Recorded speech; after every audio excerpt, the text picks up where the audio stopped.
My name's Denise. I am the housing manager for the family housing programs, which it consists of Dawes Road and Mortimer Avenue. Affordable housing is an important thing in the city of Toronto because there isn't any of it. Most people are paying way too much for rent. Nowadays, at $2,000 for a one-bedroom den, that's much more than most people make. So that's why affordable housing is really, really important. The people who live at Mortimer primarily are families, and it's a long-standing families that have been there. That's a good thing, and it's also a bad thing, because for me, it emphasizes the fact of people's inability to be able to move and why they've always had to stay there. At Mortimer, we have a referral agreement with several organizations. Red Door, a shelter for homeless women, so they're referring from there. Also the YWCA, Women's Shelter, so we have referrals from there.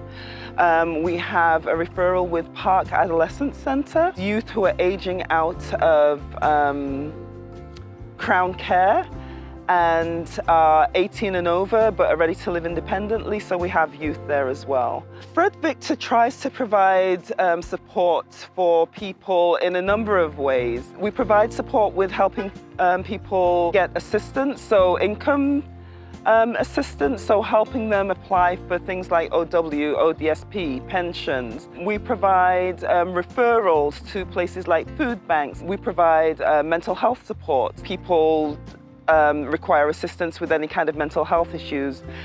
We can again connect with other departments within Fred Victor to help them with those kind of issues. A big part of family living is the community development that we try to do. We primarily try to gear a lot of our community development activities towards children right now, because they're the easiest to engage. So for example, on Tuesdays, before all of the COVID stuff began, we used to have the children come down and we'd have an activity. And one of their favorite activities, two of their favorite activities actually, one was making slime. They could do that every week. They loved that. And the other one was the Coke and the Mentos. So they'd come out and we'd do the Coke and the whole Mentos thing. When it comes to the adults, they're a little bit more difficult to engage, but they enjoy the things like our community garden. So again, there was one day a week where we'd have the community gardening group come out. We've tried cooking groups. We've had social evenings like bingo, movie nights. We have the TV in our common area. So those are the kind of things that we do to try and develop a sense of community. Because the other thing with apartment buildings is that there can be this sense of isolation. So that's one of the things that Fred Victor tries to do, is to provide a sense of community. We're trying to put together a series of workshops for some of the adults in the building. So even something simple like banking, financing for low income, how to find resources. So we had put together a workshop that we were going to be delivering, but again, that's been put on hold for the next little while. The turnover here is very, very minimal.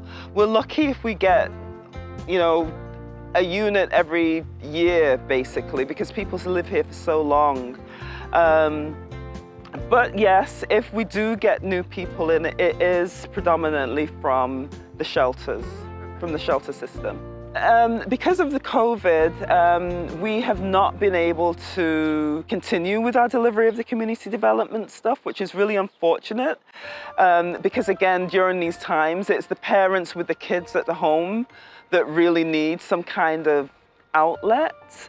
And so the COVID-19 has really, really had an impact on not only our ability to do the community development piece and focus on one of our primary objectives, which is reducing isolation, because that's counterintuitive to COVID-19. You do have to isolate, but also the amount of stress that is placed on people to be able to get food and things like that. I know that one of the things that has been a big struggle for a lot of the people that live in the building is access to food. And a large portion of the population that live in both of these buildings depend on the food banks. You know, you get your check at the beginning of the month and that lasts for a week, but by the 15th of the month, most people don't have much money left, and that is when they access food banks and places like that. Because of the COVID-19, that hasn't been, people haven't been able to do that.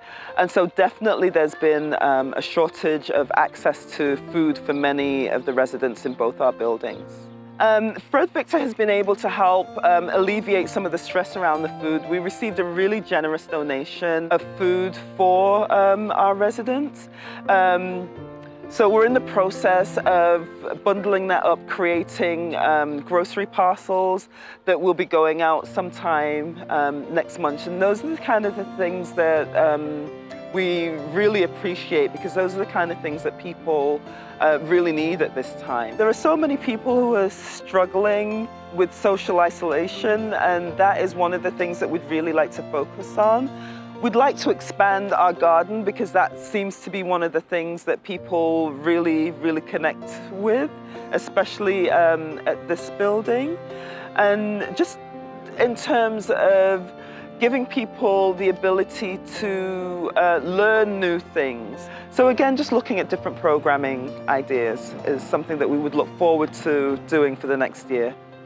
Things like the food donations, you know, are really greatly appreciated by the people here, because otherwise we're not sure how they'd be able to make ends meet, especially now with not having access to the food banks.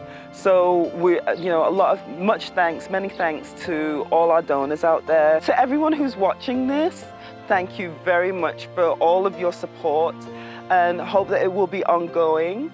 For me, one of the things that I find is that people don't find normal things very sexy, but I know that you all recognize that and are just helping to support people to live a normal kind of life, the kind of life that, you know, some take for granted, and we really do appreciate that.